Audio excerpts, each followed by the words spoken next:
flying, I'm motor gliding, moving on the ridge real low, looking like a streak of lightning. If you gotta go, go, motor gliding. Listen to me and I'll tell you no lie. Too fast to turn, too low to climb. I got a cool machine and everybody say, whew, takes your breath away, motor gliding.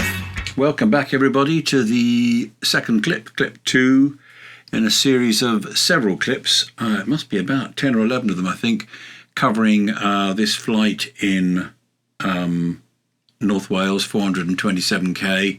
It was a competition flight with 23 competitors, only 4 of whom finished, but I flew it at a later date on my own in 2021, and then I reflew it in October 2022 with my flight from 2021 flying with me as a ghost who I'm going to follow. The idea being that if they can get around the task, I can get around the task, and therefore I'll be able to do it all and get around the task so I can record all the clips. In clip 1, we did the takeoff and we followed the ghost out to the ridge at Mulvamo, which is sort of below us there. And he spent a lot of time circling around lower than me and not doing anything, so I cut that clip. And now we are restarting just as we're about to cross the start gate and set off on the first leg of the task. And just to say, the person who did this flight in record time on Condor 2 at 131 kph, did it in about 3 hours 15 minutes, started I think about 1,000 feet higher than me, perhaps a bit more than that. And I can only think that my ghost, and therefore me following him, started this low because at the time he thought that there was a height limit on starting of below 2,000 feet, and so did that, but it appears that there wasn't. So obviously that would have handicapped our time in the first place because we couldn't get off to a fighting start. But it doesn't really matter because I flew this task to just get round it, enjoy myself, and in surviving, I perhaps, with what I know now, was perhaps a little overcautious. Perhaps I should have flown with water ballast, etc., etc. But we can talk about that as we go along. Right, let's get this clip started. Okay, we're off.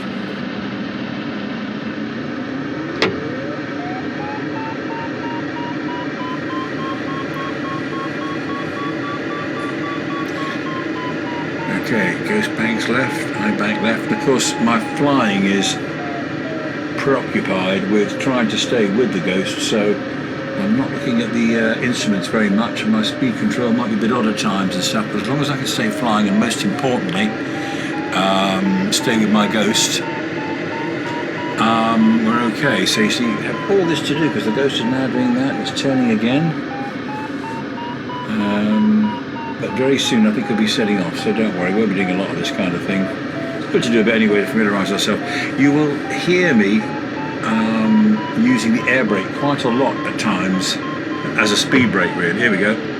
Because I want to sort of close in on him but not crash into him or gain speed while I do it. I just want to gently try and get formation with him, so the air brake's an important part of that. So I want to start as similarly as he does. So let's see what he does here. Drifting across to my left.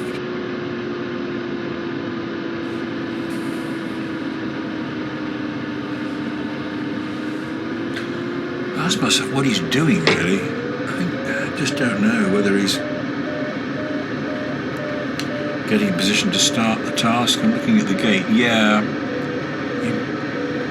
When I flew this task originally, that's me up ahead, I barely knew how to do all this kind of competition stuff or even how to use Condor, so I probably am all a bit confused about how to enter a starting grid and how to leave it and how to start a task, etc., etc. So, yeah.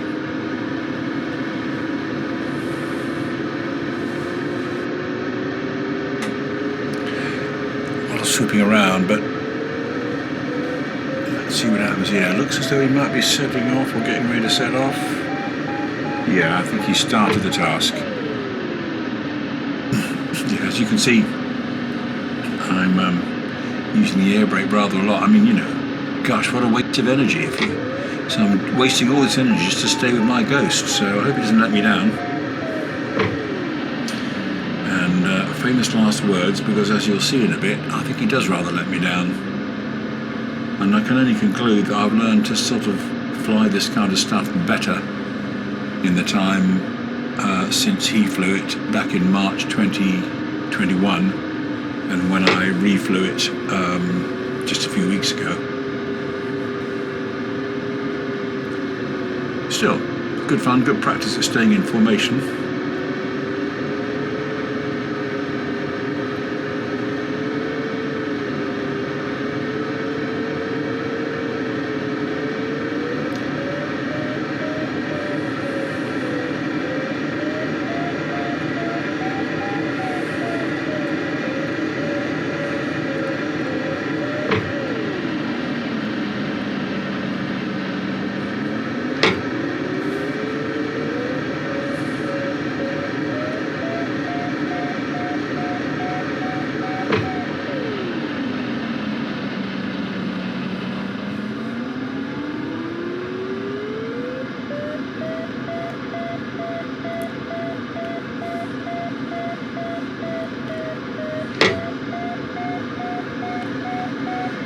So flying as we are now, the wind is slightly behind that wing, so it's somewhere over there.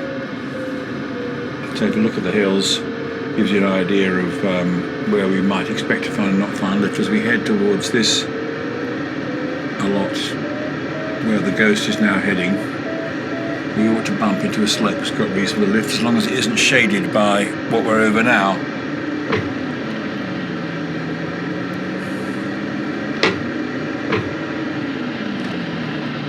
And the other thing, of course, is that it's easy enough to say these things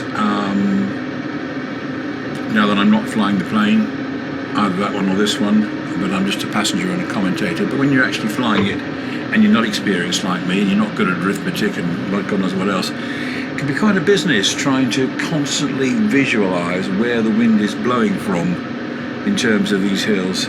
So you see, although in a sense this hill is not badly placed for the wind blowing onto it, there's lots of stuff, if we look back here, that's kind of, you know, that might mess up the air coming to it. So that if you were to go to the left here a bit, you might find that was not particularly good. Staying out this way, we hope it might be a bit better. It's not particularly yet, is it? It might be that this fold we're coming up to holds it a bit better.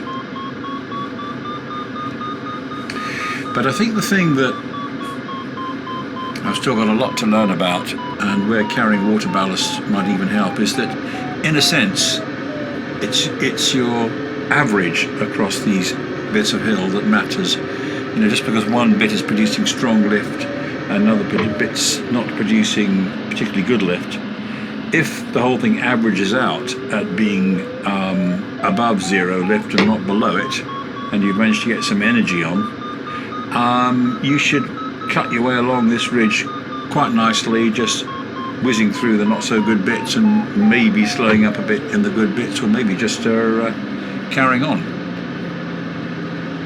So I think the kind of way we're flying here is a little bit dilly-dally-ish, to be honest, but there you go.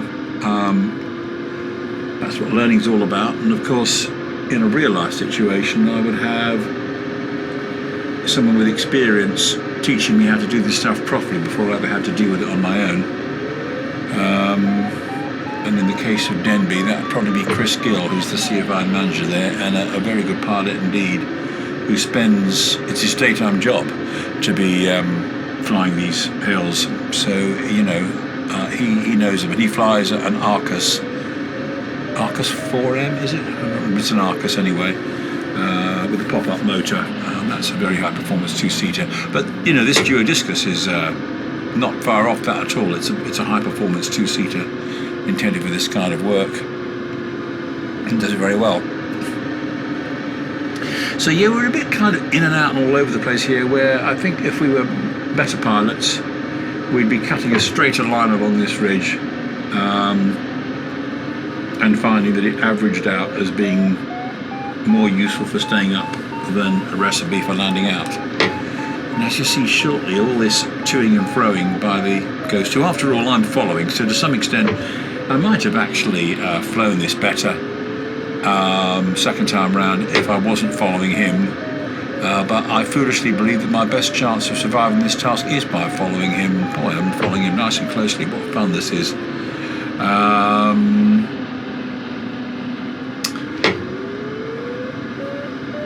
So yeah, that's my excuse for not flying it better.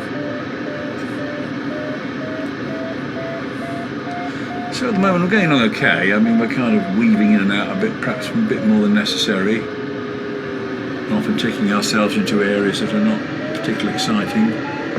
But I guess we're trying to sort of capture the best of the folds, the into-wind bits. But you see, there's a sinky bit. So to some extent, by going in and out, all you're doing is going into sink and then into lift. Whereas, and it's a lot of work. Look at all this swooping around here. It's not worth very much. But again, you know, it's a whole, I'm flying nice and close to the ridge. Oh, that's good fun. Again, it's a whole skill set that you have to learn, though, this. So I guess the Ghost, and therefore me following him, is keen to try and see if he can get some height. I don't know quite what that's all about. Heading away from the hill like this. It's probably really struggling to cope with this completely strange environment, the likes of which he's never flown in before. Might have even spotted a cumulus and thought he'd ever go for that, and then thought, no, they don't look very good. I don't know what he was thinking.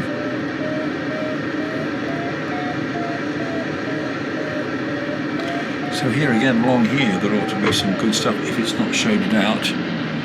This is going to be a bit shaded out, so I think he's going in a bit too far here. This is a bit...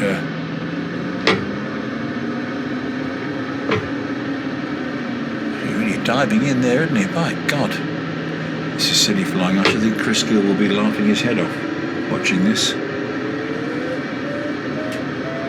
I mean, it might be okay if you're trying to do 633 squadron type flying for the hell of it, but in terms of getting on with the task, it's probably not the right way to be flying it.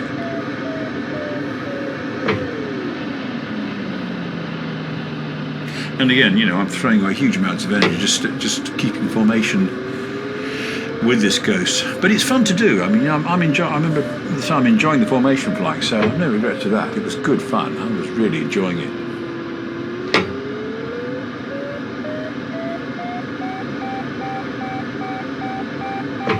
Air brake levers in and out like a yo-yo, isn't it? Still, I seem to be holding a good formation on him, so that's something.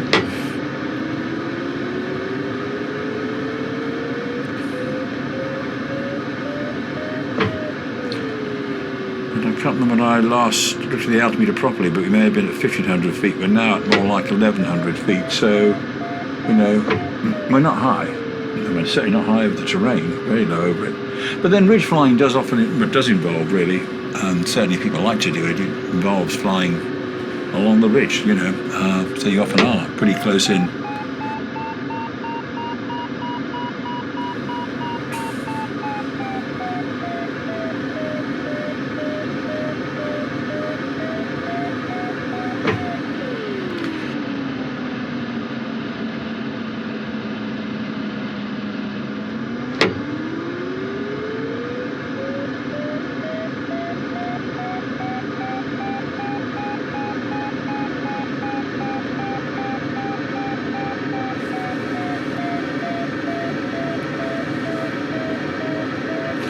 Right, so I don't know quite what he thinks he's doing here. I have no idea. What does he think he's doing? I mean, this looks like he's given up and is looking for a field landing or something. I just don't understand this bit of flying. Anyway, like a faithful hound, I'm staying on his tail because, hey, he survived. So as long as I stick with him, I'll survive, and maybe I wouldn't know how to do any better if I didn't follow him. Well, I think I might have done, actually, to be honest. This is really a bit baffling, this flying. I do not understand it at all. I mean, why isn't he not staying? Do you think he's trying for a cumulus or something? Maybe. Way off track, the turning point, and the lift would be back there, wouldn't it? just don't understand why he's done this. I think it's to the point where actually it causes me a lot of grief, and I decide to leave him alone for a while and do my own thing. This is utterly baffling. I do not understand what he can be thinking here.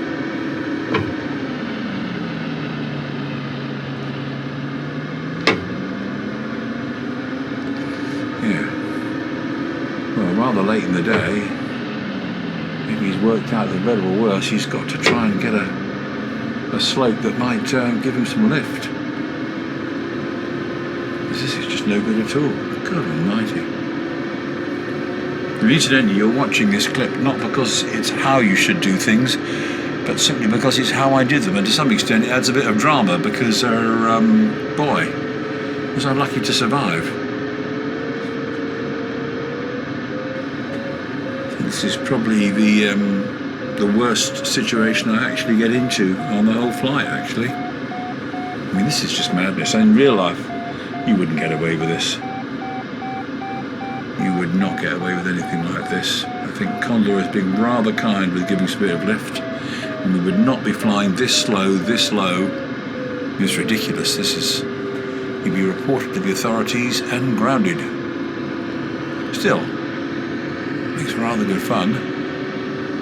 But I mean, what was he thinking? How did he get into this situation? Why didn't he just stay up there at the back on those ridges? I don't really understand. I think he must have somehow or other just got ensnared by the lower slopes and then couldn't get up through the folds to get back onto the higher stuff.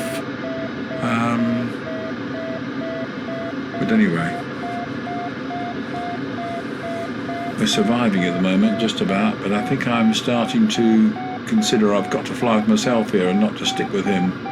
So I think I'm letting him do whatever he does and flying for myself now. Because he's put me in a bit of a situation here.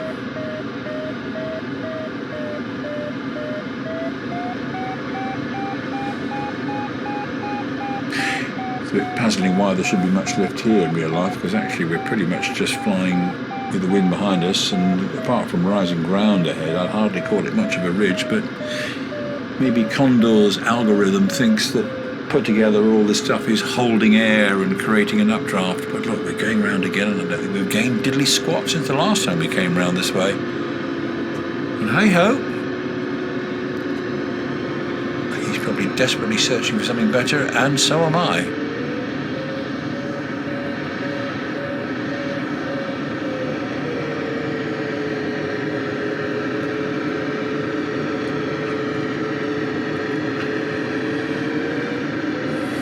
He seems to have done slightly better on that beat, so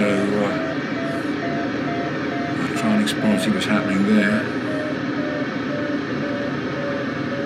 I'm having to fly with great care here because I'm flying slowly and gently, trying to sort of to be in a minimum sink situation.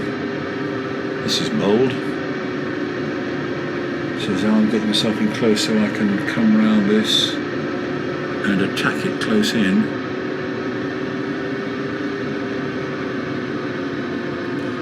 And I'm hoping as I come round to here and then gently turn round to the right, curve round to the right, I should start to hit a reasonable ramp of air. So I want to be close in on it and in the best bit.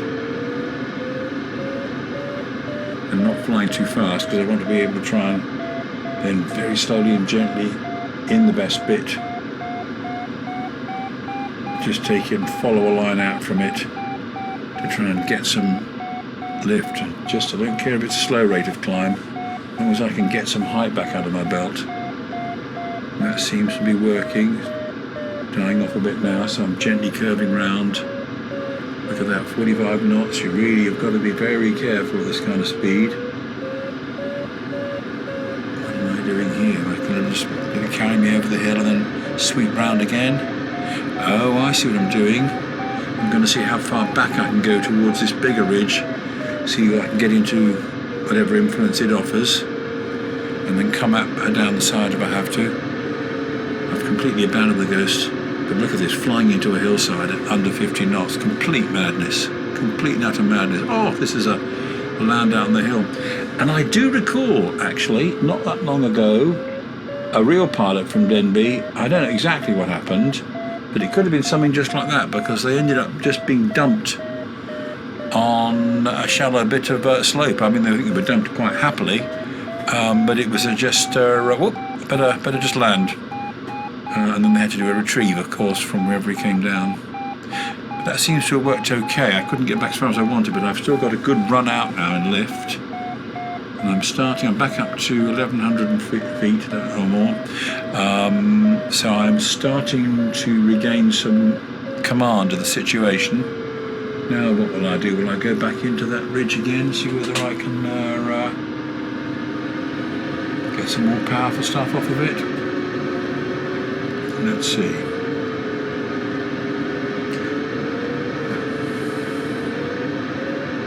I'm obviously determined to try.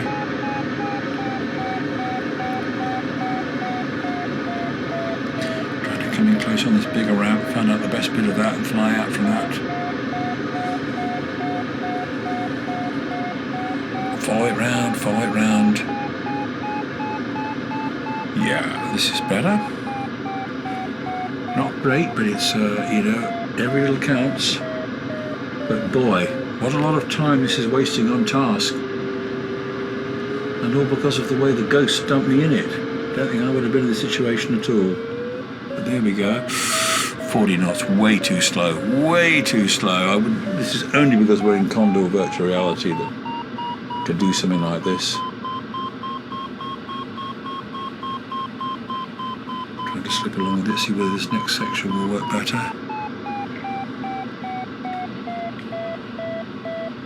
I'm right back into the ridge. Not yet, but maybe up ahead, this bit round here. Yeah, that's the one. 6 knots, excellent. Oh, and the ghost is still faffing around back there as well. So when we stop following him, we clearly seem to have some better ideas, even if, frankly, at least one of them would have got killed in real life. Now we've got to watch out for him because we're on converging tracks. It's a little lower than me, he's turning out underneath me. I'm watching him like a hawk.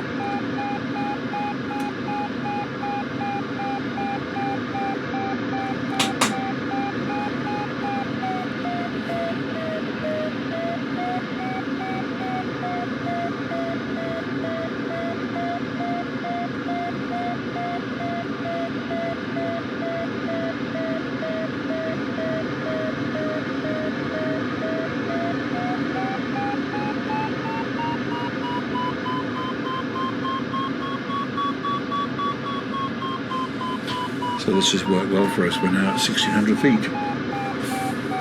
Higher than we've been on this leg so far. But I'm paying no attention to the ghost. I'm flying my own flight. Doing better than he is by a good margin. Not quite sure why the lift pattern is quite like it is, but don't forget this is Condor, not real life. And but just like real life, sometimes things aren't quite where you expect them to be or what you expect them to be, but you go with what you've got, you know. So now I'm watching to see what he does, because we're not that far off from the first turning point, not far off at all. And I'm watching to see when he decides to go for it. He's still clearly not high enough to do it. I mean, I could go for it now and get onto the ridge that's behind us. But I'm going to wait for the ghost, because I'm going to try and get behind the ghost when I can. So I'm just trying to circle around on this ridge, and he's right underneath me. Okay, good. Got him nicely there. Excellent, nicely positioned on him. At what point, though, will he feel he can move on? We're flying much better than he is, to be honest. And it's interesting to speculate how much better I'd have gone around the task if I had just gone and done it on my own. But having said that, it's very interesting to fly with yourself from what, best part of 2 years ago. And just compare what you're doing now with what they did then.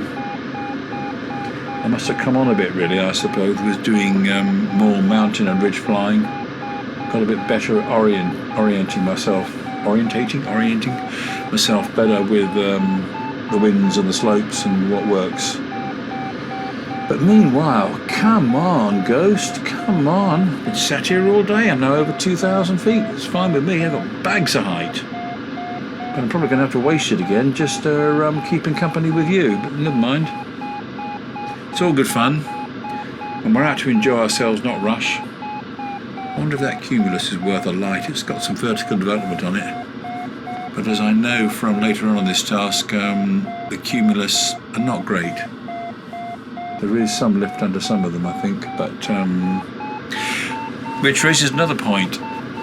When you spot a cumulus cloud and you're sort of near where there might be ridge influence anyway, I think on more than one occasion I might have got a bit confused between which portion of my lift has been caused by a thermal associated with the cumulus cloud and which of it would have been there anyway because I'm flying in with some ridge effect in operation as well.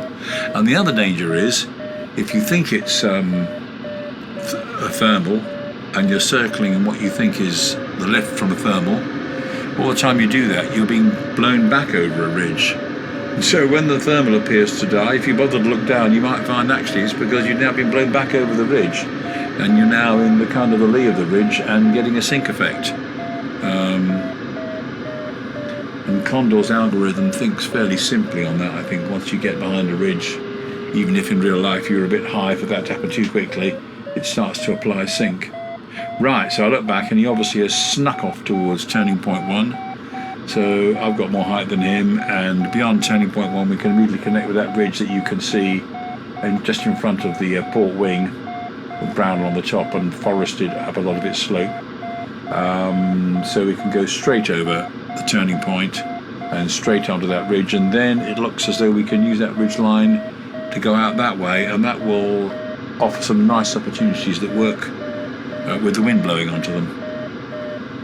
Because in our defence it has to be said that these ridges back there,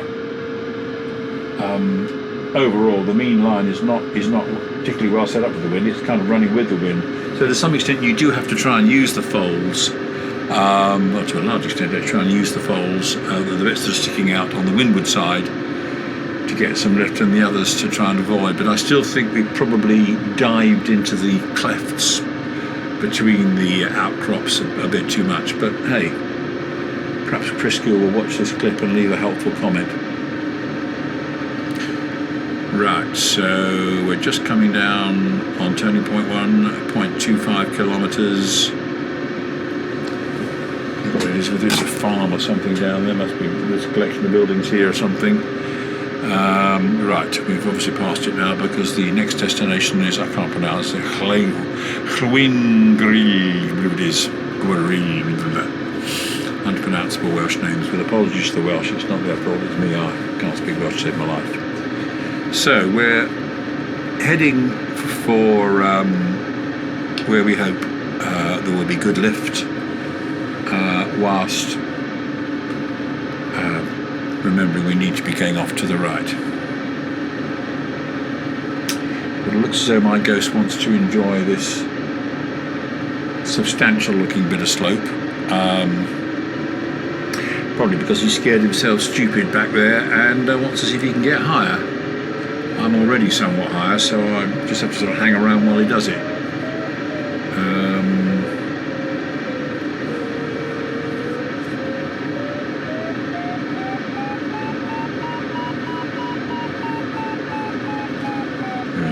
Turning back a little this way. Oops, sorry, that's me brushing into the microphone because I've got a VR headset on and didn't realise I was quite so close to it. I'm using a different audio recording technique for this series of clips because I had some feedback that the commentary was getting a bit sort of drowned out at times by the various cockpit noises, the variometer and the sound of the wind going past the airflow going past the glider. So I'm recording the audio onto a recording studio software that I use, and then in the headset I'm capturing the video and also the audio from Condor 2, which is the Vario and the airspeed whooshing sound. And then I can balance the two against each other in the studio when I actually produce the final video. Okay, that's the end of that clip. Oh, but the final point is, if I just use one microphone, of course, as I lean that way, the whole signal changes, and if I lean that way, it sort of, it gets stronger if the microphone's over there and then weaker over there. So by having a microphone to that side and a microphone to that side, they either pick me up both evenly in the middle, or you may get more of that one and less of that one, or vice versa. But one way or another, it means it's not quite so problematic with the sort of the volume coming and going.